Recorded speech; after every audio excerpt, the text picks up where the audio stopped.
हमारा observable universe करीब 91.5 billion light years जितना बड़ा है, या फिर कह सकते हैं आज के टाइम पर हम इंसानों की लिमिट यहाँ तक ही है। और जितना बड़ा हमारा ऑब्जर्वेबल यूनिवर्स है उतना ही बड़ा नंबर है इसमें मौजूद गैलेक्सीज का। एस्ट्रोफिजिसिस्ट की एक रिसर्च के हिसाब से ये पता चला है कि हमारे इस पूरे यूनिवर्स यानी कि ऑब्जर्वेबल यूनिवर्स में करीब 96 क्वाड्रिलियन गैलेक्सीज मौजूद हो सकती हैं और इन्हीं भी गैलेक्सीज को मिला के बनाया जाता है एक सुपर क्लस्टर। और ऐसे ही एक सुपर क्लस्टर जिसका नाम है लेनिकस सुपर क्लस्टर, उसमें हमारी मिल्की वे गैलेक्सी जो कि एक स्पाइरल गैलेक्सी है वो भी मौजूद है। रिसर्चर्स की इन्हीं गैलेक्सीज के बारे में और ज्यादा जानने की वजह से हमें ऐसी ऐसी अजीबोगरीब गैलेक्सीज दिखने को मिली जो कि इतनी ज्यादा वियर्ड थी कि उनका एग्जिस्टेंस भी कभी कभार नामुमकिन लगता है। और ऐसी ही एक गैलेक्सी है जिसका नाम है द हॉग्स ऑब्जेक्ट, जिसे कि ईयर 1950 में प्रोफेसर आर्थर हॉग ने ढूंढ निकाला था। लेकिन तब से लेकर आज तक इस गैलेक्सी के बारे में सही तरीके से बता पाना काफी ज्यादा मुश्किल है। हम अभी भी इस डोनट शेप की गैलेक्सी के एग्जिस्टेंस के पीछे की वजह को क्लियरली नहीं जान पाए हैं, क्योंकि ये इतनी ज्यादा रेयर होती हैं कि इनके एग्जिस्ट करने का चांस है सिर्फ 0.001%। इस डोनट शेप गैलेक्सी या फिर कह सकते हैं इस रिंग शेप गैलेक्सी में करीब 8 बिलियन स्टार्स के होने की गुंजाइश है। और कुछ एस्ट्रोफिजिसिस्ट के हिसाब से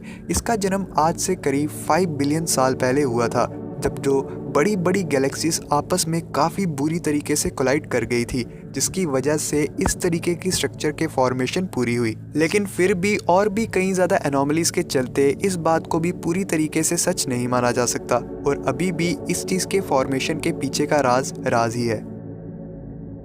फिर इस डोनट शेप की गैलेक्सी से अमेज होने के बाद हमें और भी ज़्यादा अमेज करेगी NHC 2936, जो कि एक डॉल्फिन की तरह दिखने वाली गैलेक्सी है और हमारे यूनिवर्स की सबसे ज़्यादा फैसिनेटिंग गैलेक्सीज में से एक है। ये गैलेक्सी हमसे करीब 326 मिलियन लाइट ईयर्स की दूरी पर मौजूद है और इसी के साथ दूसरी गैलेक्सी मौजूद है जिसका नाम है NHC 2937 और इन दोनों गैलेक्सीज के कॉम्बिनेशन को एक साथ कहा गया है ARP 142।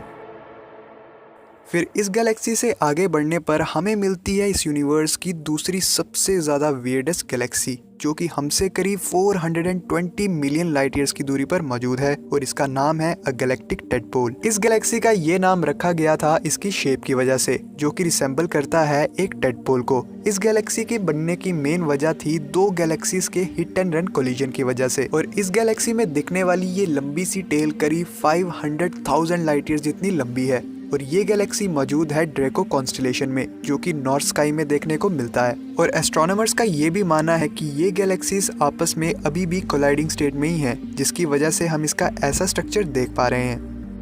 फिर आगे इस टेडपोल गैलेक्सी से भी और ज़्यादा वियर्ड गैलेक्सी है द गोस्ट गैलेक्सी, जो कि 99.9% डार्क मैटर से बनी है। इस गैलेक्सी को हाल ही में ईयर 2015 में ढूंढा गया था, जिसे ढूंढने के लिए करीब 48 लेंसेज का इस्तेमाल किया गया था। इस गैलेक्सी का ओरिजिनल नेम है dragon fly 44। Generally dark matter Galaxy size में बहुत ही ज्यादा छोटी होती है, लेकिन ये ड्रैगन फ्लाई 44 एक एक्सेप्शनल केस है। इस गैलेक्सी का साइज हमारी मिल्की वे गैलेक्सी के साइज के बराबर है और इसी बात को लेकर एस्ट्रोफिजिसिस्ट और साइंटिस्ट इस गैलेक्सी के बारे में जानने के लिए और भी ज्यादा उत्सुक है, क्योंकि इसका एक्सेप्शनल बिहेवियर इसे बहुत ही ज्यादा अजीब बनाता है। फिर आगे यूनिवर्स में एक ऐसी गैलेक्सी भी मौजूद है जिसका नाम है सेंटोरस A, जो कि मौजूद है सेंटोरस कॉन्स्टेलेशन में। और ये गैलेक्सी इसके साइज या फिर शेप की वजह से नहीं, बल्कि वियर्ड है अपनी इस बात से कि ये अपने आसपास कुछ छोटी ड्वार्फ गैलेक्सीज को भी रिवॉल्व करवाती है, ठीक वैसे ही जैसे स्टार्स अपने आसपास प्लैनेट्स को रिवॉल्व करवाते हैं। ये गैलेक्सी बाकी वियर्ड गैलेक्सीज के मुकाबले हमारी गैलेक्सी से ज्यादा दूर नहीं है। ये हमसे सिर्फ 12 मिलियन लाइट ईयर्स की दूरी पर ही मौजूद है। ये गैलेक्सी सेम टाइम पर एलिप्टिकल भी है और स्पाइरल शेप की भी है, जो कि बनी थी आज से कई सालों पहले दो गैलेक्सीज के बीच हुई बहुत ही ज्यादा हार्ड कोलिजन की वजह से। ये गैलेक्सी चारों तरफ से डस्ट की एक थिक लेयर से कवर्ड है और इस गैलेक्सी के सेंटर में मौजूद है एक ब्लैक होल, जो कि हमारे अर्थ के मास से 55 मिलियन टाइम्स बड़ा है।